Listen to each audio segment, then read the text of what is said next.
Seven tax நேயர்களுக்கு அன்பான வணக்கங்கள். எவனோ நாட்டில் என்னென்னமோ பண்ணி ஸ்கேம் அப்படிங்கிற ஒரு விஷயத்துல மாற்றானுங்க. ஆனா இங்க ஒருத்தர் தேவையில்லாத ஒரு வேலையை பண்ணி, அதுவும் பிரியாணி செஞ்சு ஒரு ஸ்கேமை பண்ணி மாட்டி இன்னைக்கு அசிங்கப்பட்டுக்கிட்டு இருக்காரு அப்படிங்கிறத ஒரு ஒரு 6 நாளைக்கு முன்னாடி ஒரு மனுஷன் ஒரு வீடியோ போட்டிருந்தாப்புல. 6 நாளைக்கு முன்னாடி போட்ட அந்த வீடியோ இப்போ பயங்கர வைரல் ஆகி இன்னைக்கு பாலிமர் வரைக்குமே ஏற்கனவே இந்த மனுஷன் எப்போ சிக்கினாலும் விடாம ஒரு சேனல் போட்டு தாளிக்கிறாங்க. அதுனா பாலிமர் தான். எப்படா சிக்குமா இவனை வச்சு போட்டு பொழக்கலாம் அப்படின்னு ஒரு சேனல் வெயிட் பண்ணிக்கிட்டே இருக்கு அப்படின்னா அது பாலிமர் தான். இந்த நபர் நான் இப்ப பேசிக்கிட்டு இருக்கேன், இந்த பர்டிகுலர் நபருக்கும் பாலிமருக்கும் எந்த ஜென்மத்து பகன்னு தெரியல. எப்ப பார்த்தாலும் இர்ஃபான் வியூஸ் என்ன பண்ணாலும் பாலிமர் போட்டு அடி அடி நடிச்சுக்கிட்டு இருக்காப்புல. சரி, இப்ப என்ன நடந்துகிட்டு இருக்கு அப்படின்னு பாத்தீங்கன்னா, ஏற்கனவே நம்ம யூடியூப்ல பல பேரை நம்ம பேசிக்கிட்டு இருக்கோம். அதாவது இந்த தளத்தை சுயநலத்துக்காக ரொம்பவே தவறாக பயன்படுத்தக்கூடிய ஆட்கள், அவங்கள பத்தி நம்ம நிறைய பேசியிருக்கோம். ஜெயசுரதி, அப்புறம் திருச்சி சாதனா, இன்னும் நிறைய பேர் நம்ம பேச இருக்கோம். அப்படி நம்ம பார்த்துட்டு இருக்கும் போது தானா வலையில சிக்கி இருக்குது ஒரு ஆடு. இந்த ஆடு அப்பப்ப அப்படிதான் எதனா ஒண்ணு பண்ணிட்டு நல்லது பண்றேன்னு போய் கான்ட்ரவர்சியில சிக்கிறது, குழந்தையினுடைய ஜெண்டரை சொல்லி கான்ட்ரவர்சியில சிக்கிறது, குழந்தையுடைய தொப்புள் கொடியை போய் தானே கட் பண்ணி கான்ட்ரவர்சியில சிக்கிறது. ஆனா என்னதான் கான்ட்ரவர்சி வந்தாலும் போலீஸ் எந்த விதமான நடவடிக்கையுமே எடுக்கிறதே கிடையாது இந்த பர்டிகுலர் நபரை பார்த்து. ஏன் அப்படிங்கிறத நமக்கு தெரியல. ஏதோ பின்னாடி பேக்ரவுண்ட் இருக்கு, சப்போர்ட் இருக்கு அப்படிங்கிறது மட்டும் நல்லாவே தெரியுது. ஆனா இதே மாதிரி ஒரு நபர் இருக்காப்பல, டிடிஎஃப் வாசன், அந்த பையன் என்ன பண்ணாலும் மாட்டிக்கிறான்பா போலீஸ் கிட்ட. ஆனா இவர் என்ன, ஒரு ரீசண்டா ஒரு ஆக்சிடென்ட், ஒரு அம்மா இறந்தே போனாங்க, அதுல கூட சிக்காம தப்பிச்சிட்டாரு நம்ம இர்ஃபான். சரி, ஓகே, இதெல்லாம் நம்ம பேசுவோம். முதல்ல இர்ஃபான் என்ன பண்ணியிருக்காரு அப்படின்னு பார்த்தீங்கன்னா, இப்போ கொஞ்ச நாளைக்கு முன்னாடி பக்ரீத் முடிஞ்சிருக்கு. ஸோ இந்த பக்ரீத் தான் முடிஞ்சிருக்குன்னு நினைக்கிறேன். ஸோ இந்த பக்ரீத்தை முன்னிட்டு இர்ஃபான் எதுக்கு ஃபேமஸ்? ஃபுட் ரிவ்யூவில் தான் ஃபேமஸ். அதுவும் அளவில்லாத ஃபுட்டு, முக்கியமாக பிரியாணியை போட்டு நல்லா அமுக்குன்னு அமுக்கி அதை வீடியோ எடுத்து போட்டு இப்படி தான் நம்ம இர்ஃபான் ஃபேமஸ் ஆனாப்புல. இப்போ நான் பிரியாணி சாப்பிட்டு தான் நான் ஃபேமஸ் ஆனேன், என்னுடைய பிரியாணி எல்லாருமே சாப்பிடுங்க அப்படின்னு சொல்லி பக்ரீத்தை முன்னிட்டு ஸ்பெஷலாக இர்ஃபான் வியூஸ் பிரியாணி அப்படின்னு சொல்லி தன்னுடைய ஓன் பிரியாணியை லான்ச் பண்ணாப்புல. சரி, இதுல என்ன இருக்கு? ஆளாளுக்கு என்னென்னமோ பிசினஸ் பண்றாங்க. அப்படி இர்ஃபானும் ஒரு பிரியாணி பண்றாரு, அவர் சார்ந்த ஒரு விஷயத்த பண்றாரு, இதுல பேசுறதுக்கு என்ன இருக்கு அப்படின்னு நீங்க நினைக்கலாம். ஆனா அங்கதான் பிரச்சனையே. இர்ஃபான் அந்த பிரியாணியினுடைய ரேட் என்னவா சொல்லியிருக்காரு அப்படின்னு பார்த்தீங்கன்னா, ஒரு பக்கெட் பிரியாணி 3650 ரூபாய். ஓகேவா? அந்த பிரியாணியை 6 பேர் சாப்பிடலாம் அப்படின்னு சொல்லியிருக்காரு. அது மட்டும் இல்லாம 1 கிலோ ரைஸ்க்கு 1.5 கிலோ மட்டன் நாங்க போடுறோம் அப்படின்னு சொல்லி போட்டிருக்காப்புல. இதுல என்ன ஆயிடுச்சு அப்படின்னு பாத்தீங்கன்னா, பிபி ஃபன் ஃபேக்டரி அப்படின்னு ஒரு சேனல் இருக்கு. அவர் வேற யாரும் இல்லை, என்னுடைய சீனியர் தான். அதாவது நான் படித்த காலேஜில் எனக்கு சீனியர், மெக்கானிக்கல் டிபார்ட்மெண்ட் அவர், நான் சிவில் இன்ஜினியரிங் டிபார்ட்மெண்ட், எம்ஜிஆர் யூனிவர்சிட்டியில் தான் நாங்கள் படித்தோம். எனக்கும் அவருக்கும் ஒரு நல்ல ஒரு அறிமுகம் இருக்குது, ஒரு சம்பவமே இருக்குது. அதாவது காலேஜில் தெரியும் இல்லையா, நிறைய பசங்களோட சண்டைகள்லாம் வந்துகிட்டு இருக்கோம். அப்போ அண்ணன் மெக்கானிக்கல் டிபார்ட்மெண்ட்டில் இருந்துக்கிட்டு ஒரு கெத்தா ஒரு தௌலத்தா சுற்றிக்கிட்டு இருந்த ஒரு பர்சன் தான் நம்ம பிபி ஃபன் ஃபேக்டரியோடைய சேர்ந்தா. அவர் பேர் விக்கின்னு தான் நினைக்கிறேன், பேர் மறந்துருச்சு எனக்கு. ஸோ ஒரு சம்பவம் எங்களுக்குள்ள இருக்குது, ஒரு நல்ல ஒரு சம்பவம். அதாவது எனக்கு ஒரு பிரச்சனை, அந்த பிரச்சனை எல்லாம் பஞ்சாயத்து பண்றதுக்காக அண்ணன் வந்தாப்புல. அப்படி பார்த்த அந்த மனுஷனை இன்னைக்கு இவ்வளோ பெரிய இன்ஃப்ளூயன்சரா பார்க்கும்போது மகிழ்ச்சியா இருக்கு. இன்ஜினியரிங் படிச்சவங்க எல்லாம் கடைசியில் யூடியூப்ல தான் இருக்கிறோம். பாத்தீங்களா, எனக்கு ஒரு முன்னோடி இருக்கிறாப்புல. ஆனா அண்ணன் வளர்ந்துட்டாரு. ஓகே, இவர் என்ன பண்ணியிருக்காரு அப்படின்னு பாத்தீங்கன்னா, இவருடைய வேலையை பெரிய பெரிய ஹோட்டல்ஸ்ல போயிட்டு ஃபுட் ரிவ்யூ பண்றது, ப்ராடக்ட்ஸ் ரிவ்யூ பண்றது, கரெக்டா உருட்டா அப்படின்னு சொல்லிட்டுலாம் பண்ணிட்டு இருப்பாப்புல. அந்த வகையில இர்ஃபான் வியூஸ்னுடைய பிரியாணியை ரிவ்யூ பண்ணியிருக்காரு. இந்த ரிவ்யூ பண்ணதுக்கு பின்னாடி ஒரு ரீசன் இருக்கிறதாக சொல்லப்படுது. என்னன்னா, இர்ஃபான் வியூஸ்க்கும் இவருக்கு என்ன பஞ்சாயத்துன்னு தெரியல. இர்ஃபான் இவர் யாருன்னே தெரியாது அப்படின்னு சொன்னதாகவும், யாருன்னு நான் தெரிய வைக்கிறேன் பாரு அப்படின்னு சொல்லியே இவர் ரிவ்யூ பண்ணதாகவும் சில பேர் சொல்லிக்கிட்டு இருக்காங்க. ஆனா இவர் பண்ண ரிவ்யூவில் நியாயம் இருக்கா இல்லையா அப்படிங்கிறத பத்தி தான் நம்ம பேச போறோம். அந்த ரிவ்யூவில் இர்ஃபான் வியூஸ்னுடைய பக்கெட் பிரியாணியுடைய குவான்டிட்டி எவ்வளவு இருக்கு, கறியினுடைய குவான்டிட்டி எவ்வளோ இருக்கு, டேஸ்ட் எப்படி இருக்கு, இந்த ரேட்டுக்கு இது ஒர்த்து தானா அப்படிங்கிறத பத்தி தெளிவாக பேசியிருந்தாப்புல. அந்த வீடியோ நானுமே பார்த்தேன். பார்க்கும்போதே ஸ்டார்டிங் அந்த பக்கெட்டை ஓப்பன் பண்ணி காமிச்சு அது ஏதோ பெயிண்ட் அடிக்கிற பக்கெட் மாதிரி இருக்கு. ஓப்பன் பண்ணி காட்டி கிட்டத்தட்ட ஒரு 4 இன்ச்சுக்கு வந்து பக்கெட் வந்து காலியா இருக்கு. இப்போ பக்கெட் பிரியாணி அப்படின்னா பொதுவாக மற்ற இடங்கள்ல வந்து நம்ம பார்த்தோம் அப்படின்னா பக்கெட் ஃபுல்லாக நிரம்ப இருக்கும். முட்டைலாம் வச்சிருப்பாங்க, சிக்கன் 65 வச்சிருப்பாங்க. ஒரு 2500 ரூபா 3000 ரூபாய்க்கே வந்து சூப்பரா 8 பேர் சாப்பிட்ற அளவுக்கு மட்டன் பிரியாணி கிடைக்கிற ஹோட்டல்ஸ் இருக்கு. ஓகேவா? ஆனா இர்ஃபான் வந்து ஒரு பக்கெட் பிரியாணியோடைய ரேட் வந்து 3650 ரூபாய் வாங்குறாரு. பட் அதுல முட்டை இல்லைன்னு நினைக்கிறேன். நான் பார்க்கும்போது எக் இல்லை, தனியா கொடுத்துருந்தாங்களா என்னன்னு தெரியல. வெறும் பிரிஞ்சால், ஆனியன், அதுக்கப்புறமா ஸ்வீட் இருந்துச்சுன்னு நினைக்கிறேன். ஸோ வேற எதுவுமே இல்லை. பக்கெட்டும் ஃபுல்லா இல்லை. ஸோ அவர் வந்து வெயிட் முதற்கொண்டு வந்து போட்டு காமிச்சிருந்தாப்புல கிட்டத்தட்ட ஒரு 4 கிலோ கிட்ட இருந்துச்சுங்க. 6 பேர் சாப்பிடலாம் அப்படின்னு இர்ஃபான் சொல்றாரு. ஆனா அந்த இலையில கொட்டும் பொழுது, அந்த குவான்டிட்டி பார்க்கும் பொழுது அப்பட்டமா எனக்கு தெரியுது என்னன்னா அது 6 பேர்லாம் சாப்பிட முடியாது. 6 பேர் சாப்பிட்ற அளவுக்கு இல்லை. மேக்சிமம் 4 பேர் சாப்பிடலாம், 5 பேர் சாப்பிடலாம்னு வச்சுக்கோங்களேன். கம்மியாக சாப்பிட்றவங்களா இருந்தால் 5 பேர் சாப்பிடலாம். 6 பேர் அளவுக்குலாம் வந்து சாப்பிட்ற அளவுக்கு அதில் குவான்டிட்டி இல்லை. இது உண்மைதான். விபி ஃபன் ஃபேக்டரி வந்து சொன்னது உண்மை. அடுத்து இர்ஃபான் வந்து கறி வந்து 1.5 கிலோ கறி வந்து போட்டிருக்கேன் அப்படின்னு வந்து சொல்லியிருந்தாப்புல.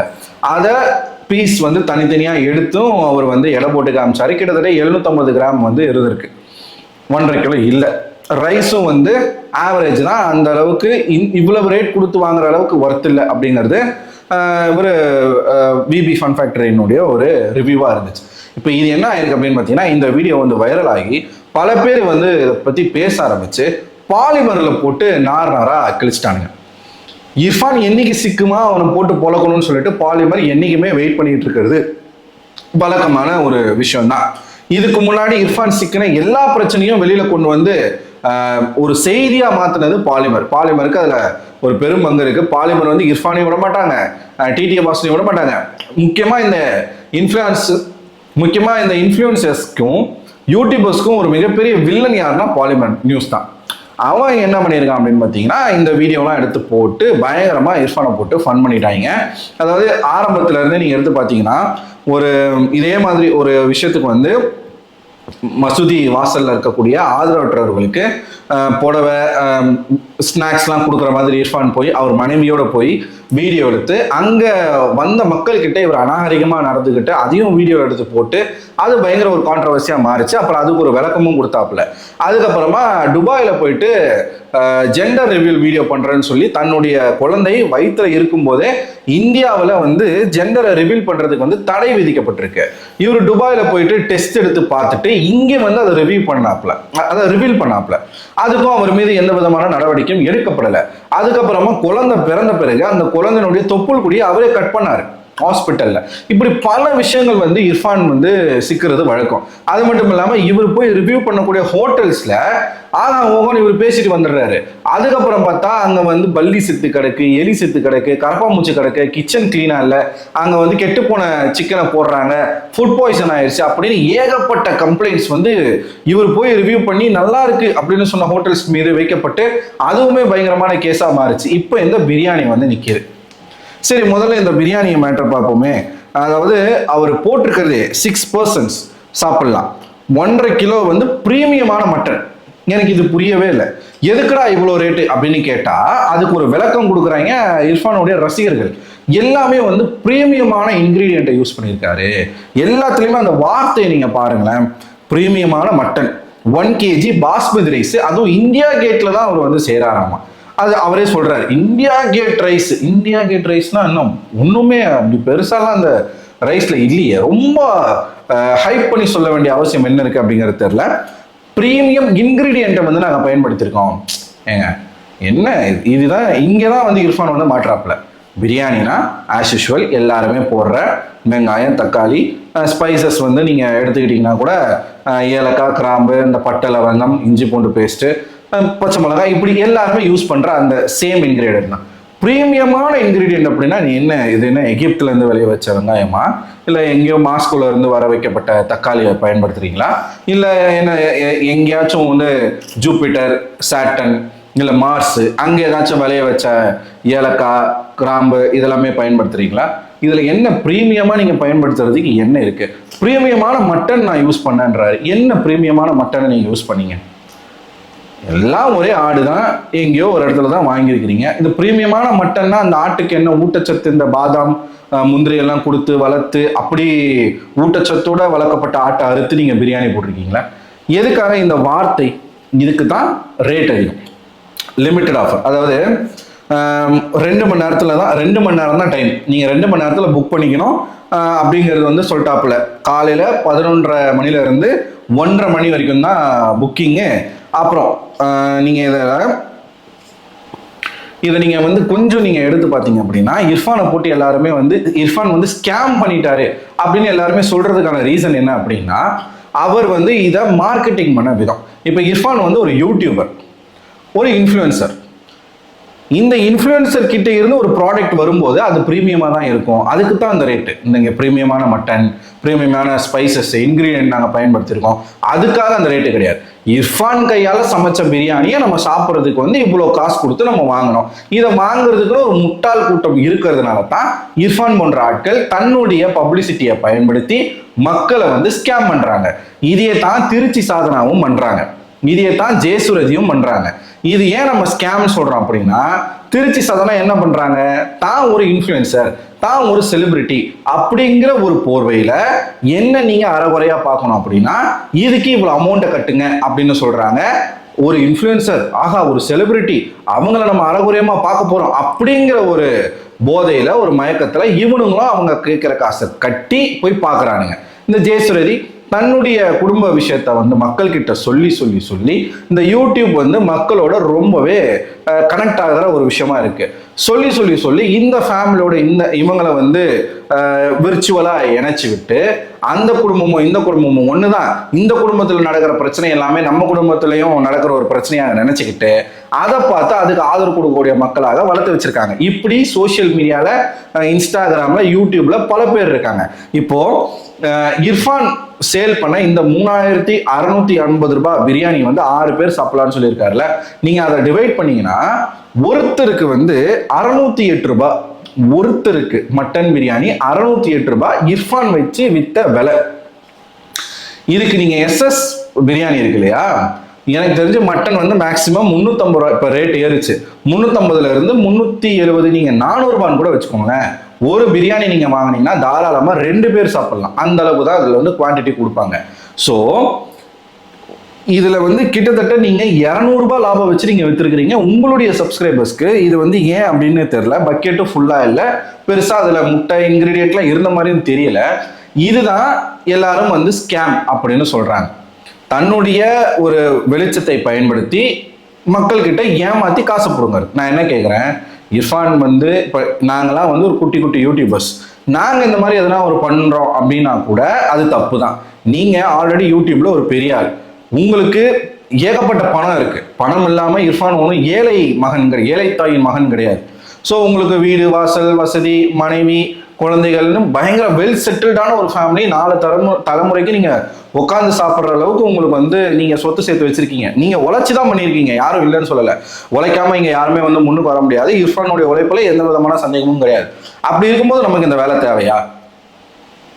ஒரு பிரியாணியை செஞ்சு அதை இவ்வளவு ரேட்டுக்கு வச்சு இர்ஃபான் பிரியாணி அப்படின்னு இர்ஃபானை நேசிக்கக்கூடியவர்கள் இர்ஃபான் வந்து என்ன விலை வச்சாலும் வாங்குறாங்க. இதேதான் தியேட்டர்ல நடக்குது. தான் பிடிச்ச நடிகனுடைய படத்தை பார்க்கறதுக்கு போறதுக்கு டிக்கெட்னுடைய விலை வந்து 1000 ரூபாயில இருந்து 2000 ரூபாய் 5000 ரூபாய் வரைக்கும் வித்தா கூட வாங்கி பார்க்கறதுக்கு ஒரு கூட்டம் ரெடியா இருக்கு. ஸோ இர்ஃபான் வந்து நம்ம எப்பயுமே சொல்ற ஒரு விஷயம், சோஷியலி ரெஸ்பான்சிபிளா இருங்க அப்படின்னு நம்ம சொல்றோம். இர்ஃபானும் சோஷியலி ரெஸ்பான்சிபிளா இல்லாம மற்றவர்கள் மாதிரியே தன்னுடைய வெளிச்சத்தை பயன்படுத்தி தன்னை நம்புறவங்க, தன்னை நேசிக்கிறவங்களை ஸ்கேம் பண்றது அப்படிங்கிறது மிகப்பெரிய ஒரு, அந்த மக்களுக்கு நீங்க செய்யற மிகப்பெரிய துரோகமாகத்தான் நானும் பார்க்கிறேன். இவ்வளவு ரேட்டு வச்சதுக்கு அந்த பிரியாணி ஒர்த்தும் கிடையாது, அந்த பிரியாணியில குவான்டிட்டியும் கிடையாது, அந்த பிரியாணி ஒன்றும் ஸ்பெஷலான ஒரு பிரியாணியும் கிடையாது. நம்ம செய்யறதுனாலே ஒரு விஷயம் ஸ்பெஷல் ஆயிடுமா? இப்போ நீங்க கூட தான் ஒரு கார் ஏற்றி ஒரு அம்மா வந்து இறந்து போனாங்க, அந்த கொலை வந்து ஸ்பெஷலான கொலையா மாறிடுமா? முதல்ல இந்த மக்கள் வந்து நீங்க தான் திருந்தணும். இப்போ இர்ஃபான் வந்து இவ்வளவு ரேட் கொடுத்து ஒரு பிரியாணி விற்கிறாருன்னா அதை நீங்க வாங்க வேண்டிய அவசியம் என்ன இருக்கு? அதை வாங்கிட்டு அப்புறமா ஸ்கேம் பண்ணிட்டாரு நீங்க கதற வேண்டிய அவசியம் என்ன இருக்கு? எனக்கு மக்களை நினைச்சாதான் வருத்தமா இருக்கு. இந்த மாதிரியான விஷயங்களெல்லாம் நீங்க வந்து என்னைக்குதான் ஆதரிக்கிறத நிப்பாட்ட போறீங்க? நீங்கள் ஆதரிக்கிறத நிப்பாட்டினா தான் இந்த மாதிரியான ஆட்கள் திருந்துவாங்க. நாளைக்கே வந்து 4000 ரூபாய் ஒரு பிரியாணியை வச்சு வித்தாருன்னா வாங்க தான் செய்வீங்க. வாங்கிட்டா அந்த ஆளையே குறை சொல்ல போறீங்க. அதுக்கு எதுக்கு வாங்கணும்? இர்ஃபான்னா வந்து கடவுளா? இர்ஃபான் கையால் சமைச்ச பிரியாணின்னா அமிர்தமா?